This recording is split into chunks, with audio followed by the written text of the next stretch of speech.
கமழும் அந்த அருணகிரி தமிழில் மனம் மகிழ்ந்தாடி நின்ற முருகன்.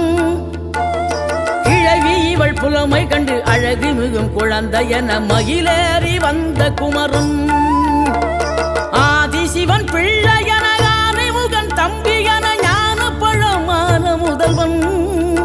நீ பாடும் குரல் வளம் கொடுக்கும் பனிமலையில் வாழும் அந்த பார்வதியின் இளைய புதல்வன்.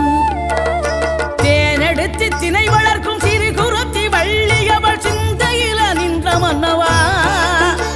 நீ நாடி வரும் பக்தர்களின் நாட்டம் அதை தனித்தருளும் ஞான குருநாதன் அல்லவா. ஞான குருநாதன்.